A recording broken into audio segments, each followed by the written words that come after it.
이번 주도 심차게 시작하는 고용안의 평양 현미경입니다. 오늘 이 시간에는 여러 가지 소식들이 좀 있는데요. 주로 군사 소식들이 많습니다. 북한이 지난 18일 초대형 방사포 훈련을 했는데 이게 방사포 중대 훈련이라고 그런 거 봐서는 6대가 쐈는데 6발을 쐈습니다. 이제 사진을 피디님께서 보여주시면 좋겠는데 이 600mm라 그러면 정말 이만큼 큰 거거든요. 그렇죠. 지금 러시아 전쟁에서 사용되는 150mm 포탄의 4배가 600mm 아닙니까? 그렇죠. 엄청나게 큰 미사일이죠. 뭐 사실은 뭐 이전에 2차 대전 때 1차 대전, 2차 대전 때 대구경포, 함포 그게 400mm였거든요. 그보다 더 200mm가 크네요. 200mm가 20cm가 더 큰 건데 네네. 저게 이제 방사포 중대라 그랬어요. 저걸 지금 방사포 중대 6발을 쏘는 모습인데 김정은이가 저 훈련장에 나타나서 아주 저 방사포 올라가는 거 보고 아주 신이 나서 주먹을 탁. 저희 너무 흡족해 보이는. 너무 정말 어떤 때는 저 진짜 저 자동차 장난감 사줬을 때 아버지가 기뻐하는 그런 모습 같기도 하고 어쨌든 너무 전쟁 무기를 가지고 너무 좋아해서 약간 우리하고 결이 좀 다른 사람이구나. 우리는 저런 거 보면 좀 엄숙해지는데 저 사람은 아주 너무 신나서 그러는 거고 저희 600mm 방사포 중대들을 앞으로 계속해서 확장해 나가라. 이런 지시를 한 거 봐서는 방사포가 지금 아마 저 600mm 방사포는 한 개 군단에 하나가 생긴 것 같아요. 하나씩. 요걸 아마 전체 군단들이나 사단들에 만들려고 하는 것 같은데 저건 사실 탄도미사일하고 같은 거거든요. 뭐가 다른지 모르겠어요. 그렇습니다. 진짜. 탄도미사일도 저거 한 400mm 되는 거 있고 500mm 되는 거 있고 그런데 저걸 가지고 왜 구태여 600mm 방사포라고 하는지 참 모르겠는데 저걸 이제 아마 저 하면서 김정은이 말 중에 우리가 가장 기분 나쁘게 들어하는 게 적의 군사 거점과 적의 수도를 저걸로 붕괴를 시켜라. 그러니까 서울을 붕괴를 시키는 용도의 600mm 초대형 방사포거든요. 저런 거 보면 참 북한이 왜 저럴까 자꾸 이렇게 생각을 하는데 어쨌든 북한 모습 그대로 하면 저 지금 사진에 나오는 거는 뭐냐면 그날 공수부대 훈련 북한에서는 이제 항공 육전대라고 그러는데 뭐 낙하산병이죠. 네, 낙하산병이죠. 항공 육전병 훈련도 했는데 똑같은 옷을 입고 아까 600mm 훈련 지도할 때하고 옷이 같아요. 그러니까 같은 날 훈련을 한 것 같은데 어쨌든 김정은이가 저렇게 훈련을 하면서 훈련을 지도하면서 이제 영어포 전번 시간에는 우리가 그런 얘기를 했잖아요. 백공호 탱크 사단. 뭐 새롭게 북한이 개발한 최신 탱크라고 하는 최신형 탱크라 세계에서 가장 강력한 탱크래요. 뭐 김정은이가 그렇게 말을 했는데, 그거하고 지금 600mm 하고 그 다음에 또 저 탄도미사일도 여러 발 쐈고요. 그렇죠. 그리고 항공 육전병 우리 말하면 공수부대 훈련도 했고 그다음에 이제 강동 온실 농장도 갔는데 여기서 제가 말씀드리고 싶은 거는 뭐냐면 공수부대 훈련에 주혜를 데려갔어요. 김주혜를 공수부대 훈련장에 동행을 시켰다. 동행을 시켰는데 여기서 조금 더 하나 좀 재미난 거 짚고 넘어갈 거는 푸틴이 선물로 준 아우루스 차에서 주혜하고 김정은이 같이 내려요. 근데 그 아우루스 차가 저거 지금 아우루스 차인데 저거는 다른 때 모습인데 어쨌든 그 아우루스 차가 저기 다 방탄유리고 유리가 좀 퍼렇게 보이잖아요. 제가 북한에 있을 때나 한국에 와서 외국에 와서 국가수반들 방탄 유리를 봤거든요. 두께가 한 3cm 정도가 되고요. 유리 두께가. 저거 자동 소총 탄알도 막아냅니다. 뭐 일각에서는 뭐 로켓포탄, RPG탄도 막아낼 수 있을 정도의 내구성을 지녔다라고 홍보를 하기도 했죠. 그건 아마 푸틴이 타는 거는 아마 그쯤 되겠는데 그건 뭐 1,000억 원이 넘는다니까. 뭐 김정은이 준 거는 뭐 한 10억짜리쯤 줬으니까 아마 총탄 정도 막는 그런 방탄.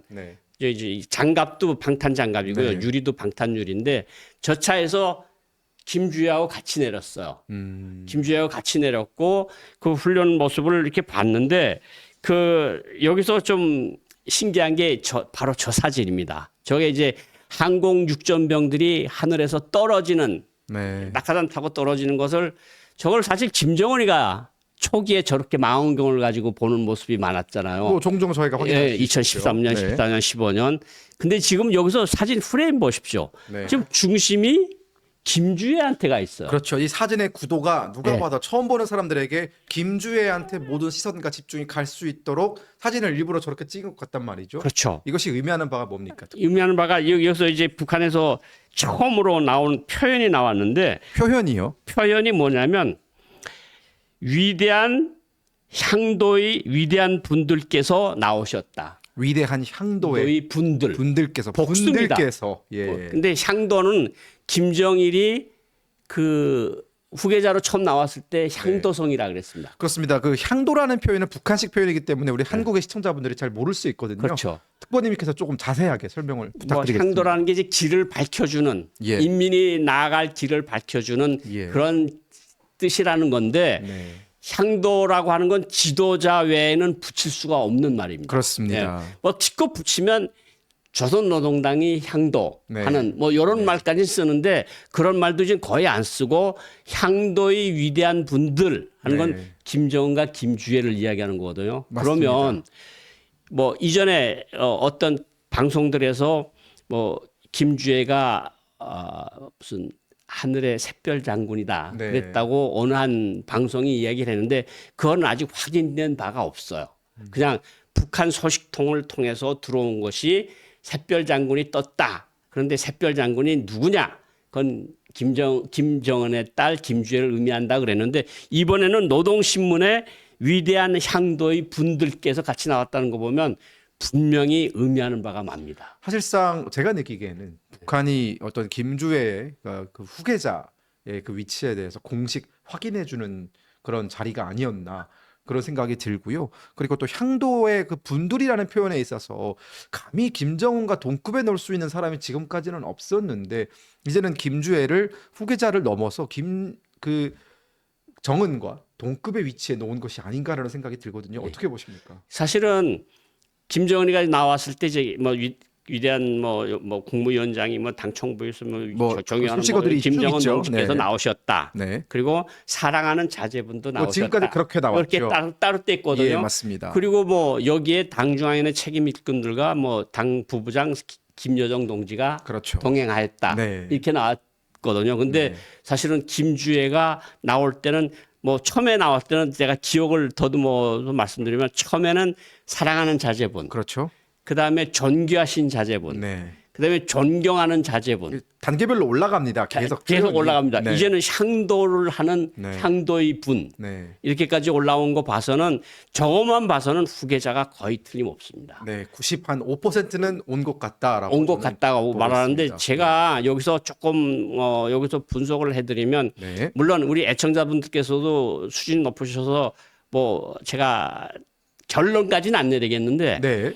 일단은 처음에 나왔을 때 저를 비롯해서 북한에서 왔던 모든 뭐 엘리트 탈북자분들하고 제가 자주 만나서 회의도 하고 식사도 같이 하고 그러는데 다 부정적이었습니다. 그렇죠. 뭐 북한에 소신 분들뿐만이 아니라 한국에서 북한을 오랫동안 연구하신 북한학자분들도 사실 이건 너무 이른 분석 아니냐라는 게 사실 지배적인 의견이었죠. 그렇죠. 그러니까 뭐 북한에서 여자가 지도자가 되면 그러면 4대까지는 되겠는데 그럼 5대 가서는 그렇죠. 김씨조선이 아닐 수도 있는데 그렇죠. 뭐 황씨일 수도 있고 박씨일 수도 있겠죠. 박씨조선, 황씨조선, 이씨조선이 될 수 그렇죠. 있는 거 아니에요. 네. 그래서 불가능하고 남전여비 사상이 강하고 원래 김정은의 아버지 김정일이가 계속해서 뭐 조선은 민씨 때문에 망했다. 민비를 그렇죠. 여기서는 네. 명성황후라고 그러는데 북한 네. 김정일이는 계속해서 민씨라 그러고 민비라 그랬어요.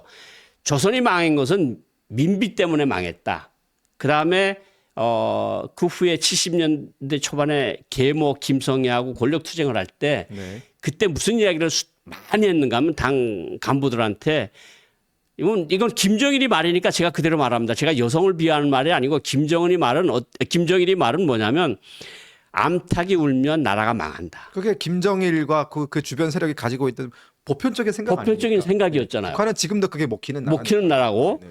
그래서 김주애가 나왔을 때 처음에 그냥 데리고 한번 나왔겠지. 뭐 딸이 귀여우니까. 귀여우니까. 네, 뭐. 근데 계속 데리고 나오고 군 장성들을 뒤에다 주르니 세워놓고 그렇죠. 그리고 뭐 네. 예, 해군 사령관이 영접 보고를 하고 그렇죠. 이런 거 보면서 이게 조금씩 가능성이 올라가고 있구나. 네, 맞습니다. 이게 후계자라고 아직 북한이 발표하지 않아서 후계자가 아닐 수도 있지만 네. 지금까지 나온 모든 것을 보면 후계자 반열에는 분명히 가 있고 네. 이게 지금 향도의 별이라고 18일 날 북한이 보도한 걸 보면 거의 아까 우리 금혁 씨께서 이야기한 것처럼 90% 95%까지 간 거 아니냐. 네, 맞습니다. 그런데 제가 여기서 다시 한번 설명을 좀 해드릴 것이 하나 뭐가 있는가 하면 네.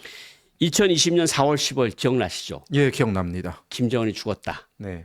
많은 사람들이 그렇게 이야기를 했잖아요. 그래서 난리가 났었죠. 난리가 나고 네. CNN 뉴스가 나오고 네, 뭐. 그랬다가 2021년 2월 달에 시차당 대회를 했는데 그때 어떤 말이 나왔는가 하면 당 규약을 개정한다.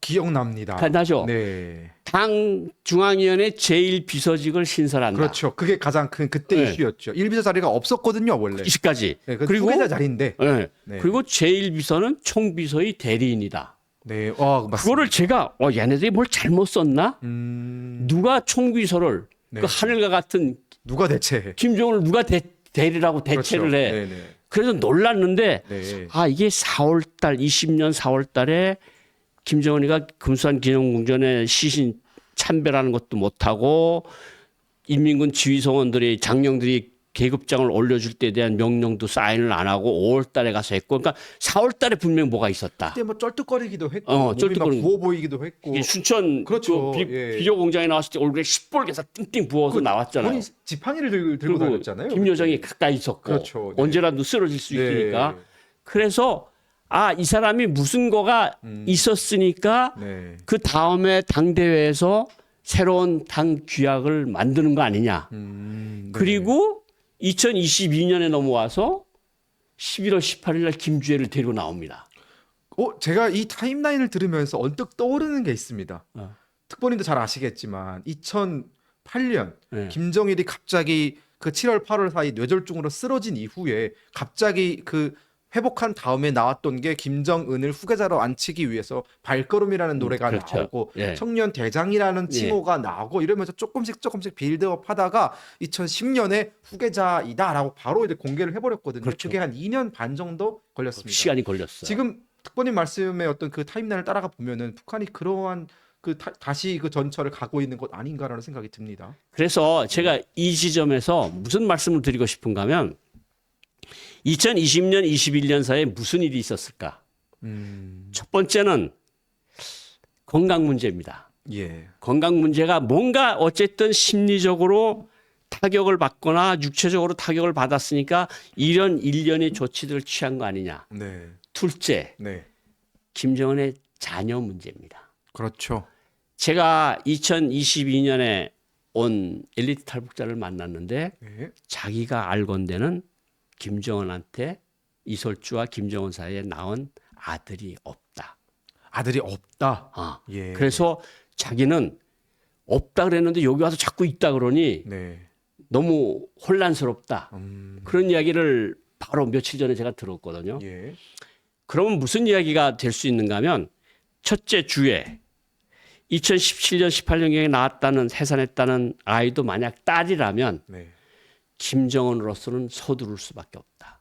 이제 왜? 남은 시간이 별로 없다라는 거죠. 그러니까 순전히 계속해서 이설주한테서 계속해서 아들만 나오지 못하고 딸만 계속 나온다면 그러면 북한의 워낙 여성 지도자에 대한 거부감이 강하고 네.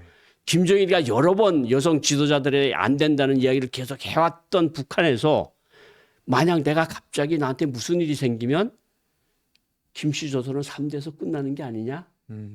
그러니까 여자니까 미리미리 자꾸 등장을 시켜서 네. 그 밑밥을 그렇죠. 까는 거죠. 그 어떤 계속 보다 보면은 그래도 조금 그래 좀 이해할 만하네라는 그런 여론이 생기길 바라는 거겠죠. 그렇죠. 그러니까 네. 뭐 여자라고 안 될 거 있어?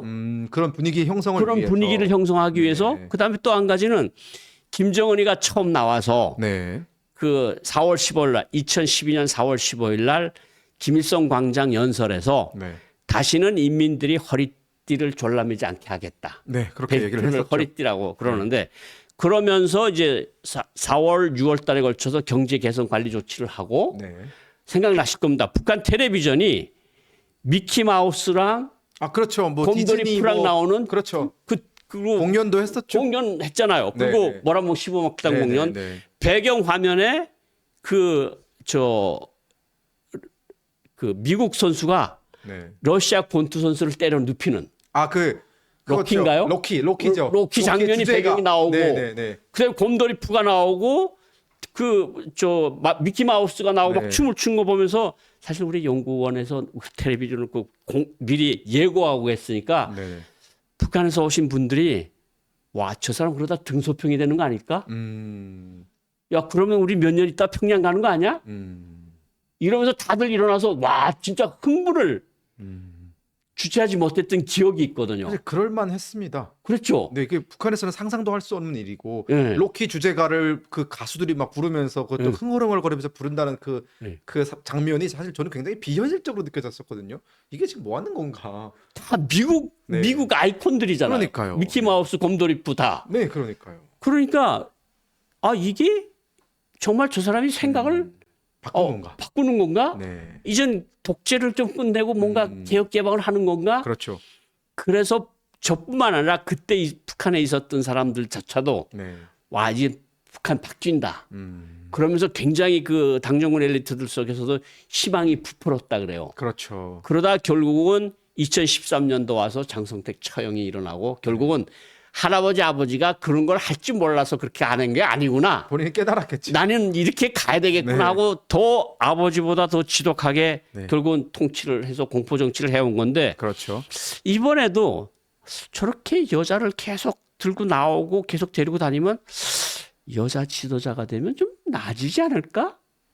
이런 것도 사람들이 좀 생각할 수 있을 것 같고 뭐 여성 지도자라고 해서 뭐 지금 남자들을 뭐 엊그제도 밥 먹으면서 깔깔대고 웃었는데 거기서 온 분들하고 제가 냉면 한 그릇을 같이 먹었는데 뭐 북한에서 남자들을 여자들이 낮전등이라 그러는데요. 뭐 필요 없으니까요. 그리고 뭐라 그러든가 뭐 집을 지키는 멍멍이. 네.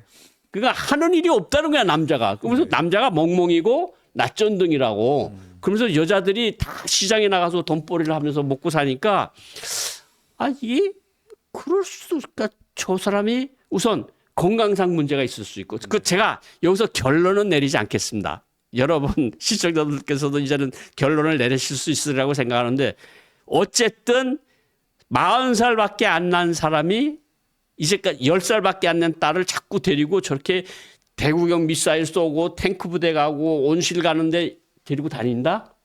그리고 향도의 위대한 분이다? 네. 그러면 결론은 거의 나오지 않느냐.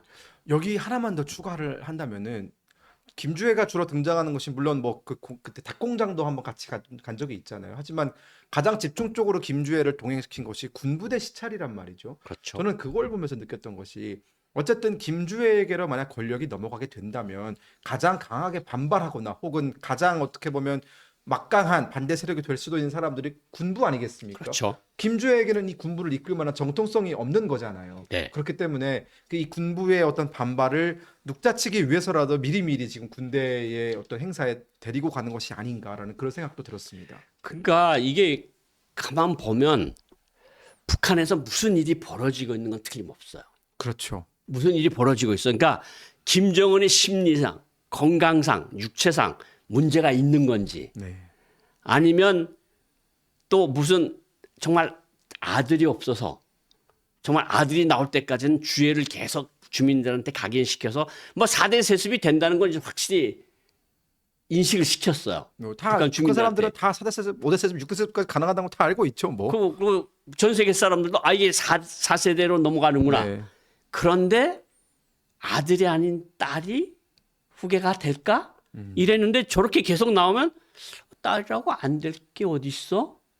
그리고 딸이라고 안 될 게 어디 있다고 지금 유진하고 김정은이 계속해서 보여주고 있잖아요. 그래서 저희들도 지금 처음에는 안 된다라고 하다가 이제는 될 수도 있지라고 생각을 바꾼 것처럼 북한 네. 엘리트들도 바꿀 수 있는 거죠. 그리고 프레임 속에 전번 방송에서 말씀을 드렸지만 네. 계속 김주애가 정은이보다 가운데 그렇죠. 사진 구도상에 주인공처럼. 가운데 들어오는 위치를 차지하는 거 보곤 아 이게 북한이 이게 맹목적으로 저러진 않을 테고 그렇죠. 뭔가 북한 내부에서 벌어지고 있다. 그러니까 다시 결론적으로 말씀을 드리면 건강상 아니면 뭔가 충격을 받은 심리적 네. 아니면 어쩔 수 없는. 아들이 없거나 그렇죠. 어쩔 수 없는 이런 상황. 것들이 북한 내부에서 이루어지는데 우리가 어떤 분들께서는 그러세요. 북한이 4대 세습을하고는 5대 세습을하고는 무슨 상관이야 이러는데 상관이 있죠. 상관이 많죠. 그렇죠. 저게 이제 계속해서 우리가 김일성 때 사실 제가 그 김일성 때 이제 김정일이가 이제 후계자로 되고 이럴 때 제가 프랑스 사람들, 스위스 사람들 데리고 이제 실습, 어학 실습을 외국어대학교에서 다녔는데 외국 사람이 그러더라고. 당신의 김일성은 중학교밖에 못 나온 사람이지만 지금 후계자라고 하는 사람은 김일성 종합대학 졸업했다면 그러니까 많이 달라질 거야. 그러니까 당신들도 희망을 가져. 그 말을 제가 프랑스 사람한테 듣고 머리가 약간 띵해가지고 아 이게 다른 생각도 할 수 있겠구나. 그래서 살짝 희망을 가졌댔거든요. 네. 그런데 그 아들이 아버지보다 더 독했고 그래서 저 사람보다 더 독한 사람은 안 나온다 그랬는데 그 아들이 이제 고사기관총으로 사람들을 쏘는 더 독한 사람이 나왔어요. 그렇죠. 그러면 만약 이제 김주애가 넘어가든 뭐 아들이 후에 생겨나서 그 아들한테 김주애가 또 이렇게 담배 재터리 들고 오빠 담배 피우시라요 하면서 주석단에서 김일성 광장 주석단 보여주면 한순간에 넘어갈 수도 있어요. 그렇죠. 그러니까 이런 모든 것들을 염두에 두면 4대 세습으로 가면 김정은보다 더 독하다. 그렇죠. 그러니까 김정은이가 한국에 대해서 적대국이다, 제1교전국이다, 제1적대국이다, 남조선을 괴멸시켜라, 네. 핵으로 뭉개버려라, 수도를 붕괴시켜라 이런 말을 지금 하면서 지금 한국을 가고 적대시를 하고 있는데 그런 아버지를 보고 자란 그 딸이나 아들이 되면 또 얼마나 쌩 야단을 치겠습니까? 그렇죠. 그러니까 우리가 북한의 그 가장 북한에서도 뭐 이 김씨 일가에 대해서 우리가 주목을 안 할 수가 없어요.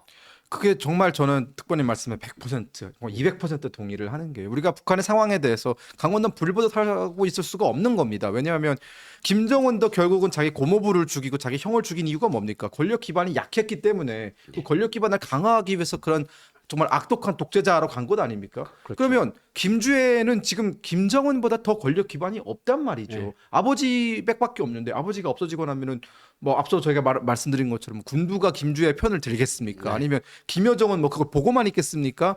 여러 가지 그런 상황 속에서 본인의 권력을 지키기 위해서 또 더 얼마나 악독한 짓을 할 거며 또 외부로의 어떤 적을 돌리기 위해서 또 어떤 미친 짓을 할지 모르기 때문에 우리는 그런 불확실성 그런 불확실한 상황들이 우리 한반도에 펼쳐지게 된다면 우리가 감내해야 되는 그 여러 가지 비용적인 문제에서 정말 촉각을 곤두세우고 있어야 한다. 그렇죠. 저는 그게 정말 당연한 생각이라고 그래서 제가 생각합니다. 이 시간에서 다시 한번 말씀드리고 싶은 것은 우리가 김정은과 그 가족 그 뭐 자식들에 대해서 신경 쓰는 거는 한반도에 미치는 영향이 그렇죠. 지대하기 때문에 네. 우리가 그걸 촉각을 세우고 들여다본다는 말씀을 드리고 사실 우리게 한미 연합 훈련은 우리가 끝났어요. 예, 예. 근데 북한이 한미 연합 훈련 때는 사실 미사일을 안 쐈습니다. 두더지처럼 땅에 들어가 있었죠. 땅에 들어가 있었고 네. 한미 훈련이 끝나자마자 뭐 지대지 미사일 쏘고 초대형 미사일 쏘고 뭐 탱크 쏘고 뭐 항공 육전병 훈련을 하고 이런 것들 하거든요. 약간 그러니까 이런 느낌이에요. 여기서 막 싸움이 났어요. 싸움이 확 나니까 이렇게 멀찌감치 이렇게 떨어져 있다가 돌아갔어요. 네. 그러니까 끝났어. 약간 이런 느낌이. 내가 대장이야. 그런 거죠. 거기 갔으면 네. 그러니까 뭐 저기 뭐 호랑이하고 사자가 같이 하다가 뭐 갔어. 네. 그러면 이제 갔네 이러고 이제 와가지고 늑대 한 마리가 나타나서 네. 내가 대장이네 갔으니까 야 약간 이런 느낌이거든요. 좀 약섭합니다. 그러니까 이런 걸 보면 북한이 아무래도 큰 소리를 많이 치고 있지만 한미연합군의 그 위세에는 그렇죠. 분명히 눌려 있다 이렇게 말씀을 드릴 수 네. 있을 것 같고 네. 제가 오늘 재미난 소식을 하나 더 가지고 들어왔는데 이게 이제 그 대북 어느 한 매체에서 보도한 실질적인 내용인데 북한군이 어떤 양말을 북한군은 양말을 신지 않습니다. 네, 맞습니다. 여기처럼 우리 아들이 군대 갔다 와서 저도 양말 여러 개를 봤는데 북한군은 발사계라는 걸 합니다. 그렇죠. 말 그대로 발을 싸는 발을 싸는 거예요. 예. 네. 발을 싸는 걸 원래 뭘 하는가 하면 하얀 광목천으로 예. 한국에서도 광목천이라 그러나 어쨌든 면으로 된 네. 30cm, 30cm 된 거를 두 짝씩 줘서 네. 그걸로 이렇게 발을 놓고 이렇게 싸서 군화를 싣습니다. 그렇게 하는 이유가 러시아 군대가 그랬거든요. 그런 것 같습니다. 예, 러시아 군대가 해서 그게 넘어왔는데 그렇게 하면 장기간에 행군을 할 때 양말 신는 것보다 발이 덜 부르튼대요. 그건 증명된 겁니까? 뭐 그건 잘 모르겠고 이제 북한군에서 얘기를 하는 거니까 네. 뭐 그게 그렇다 그러면 미군도 프랑스군도 한국군도 다 그렇게 했겠죠. 발사계를 했겠죠. 네. 저 발사계 저 러시아군이 저 하는 거죠. 저 러시아 군대입니다. 저걸 그대로 지금 북한군이 네. 6.25 전쟁 때부터 하는 건데 네. 북한이 제가 이 진짜 너무 어처구니 없어서 이야기를 하는 건데 이제 지난 17일 날 북한에서 넘어온 소식인데 북한이 각 당 조직들을 통해서 인민군대를 지원하는 사업을 활발하게 벌리자 네. 이런 당중앙의 지시를 전달했는데 지원 물자가 뭔 줄 압니까? 저 발사계입니다. 아이고. 그러니까 인민군대가 네. 저 발사계가 없으니까 매 집당 발사계 한 짝, 네. 그러니까 두 개죠. 네네. 발이 둘이니까 그렇죠. 그거를 내라. 그런데 그냥 저건 하얀색으로 알고 있잖아요. 사람들이 네네. 다. 그리고 네. 북한군과 러시아군 다 하얀색이었고 그렇죠.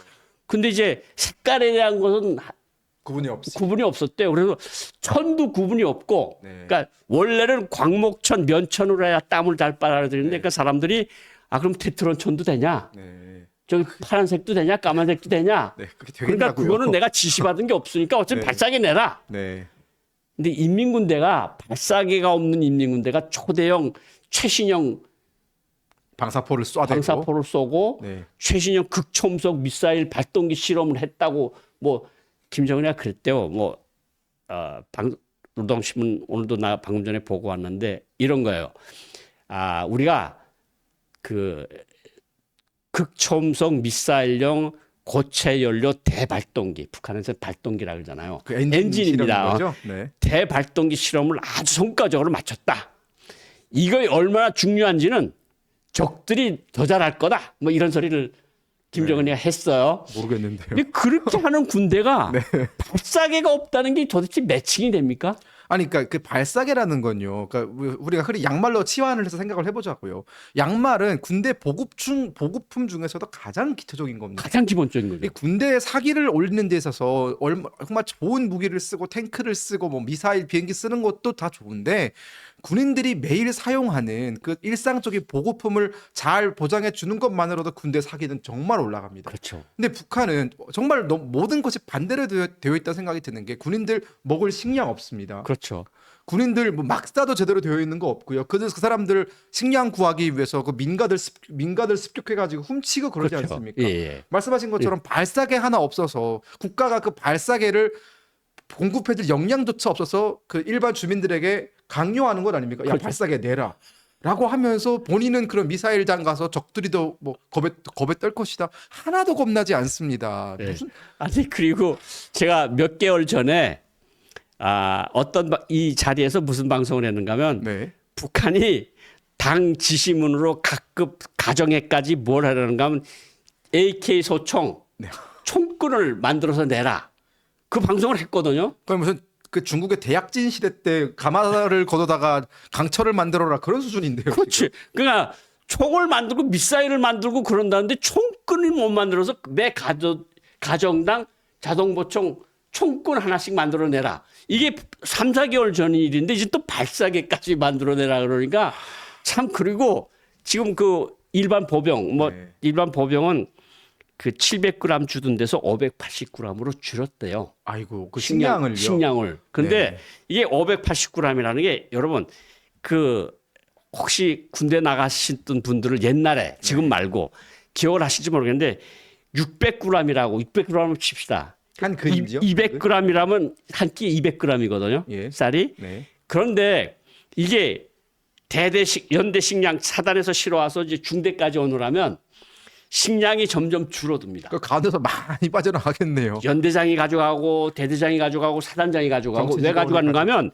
사단을 운영해야 되겠는데 국가에서 주는 게 없으니까 네. 쌀을 빼돌려 가지고 그걸 시장에 팔아 가지고 네. 그걸 가지고 이제 군대 필요한 물자를 사는 그 거거든요. 부대 운영 비용을 식량에서 식량에서 조달하는 뜯어놓고 거군요. 그리고 네. 또 자기도 그동안에 좀 챙길 수 있는 거 그걸 챙기고 챙겨야죠. 네. 그러니까 580g이라 그러지만 실제로 군인들이 먹는 거는 400에서 500g 정도라거든요. 이게 영양 실조가 괜히 생기는 게 아닙니다. 400에서 500g이면 한 끼에 150g이 안 된다는 소리인데 150g 솔직히 150g 숟갈로 눌러보면요. 숟갈로 두세 번 누르면 두세 숟가락이면 150g 없어집니다. 그렇게 물을 많이 타서 죽을 먹어야겠네요. 그러니까 네. 군대는 먹이고 발 양발도 입히고. 총군도 없는데 초대형 방사포를 쏘면서 남조선을 괴멸시키겠다 그러는 너무 차이 나는 것들이 많아가지고 참 저 사람들 진짜 속 내용이 어떨까 그런 제정신인가. 생각이 정말 많이 듭니다.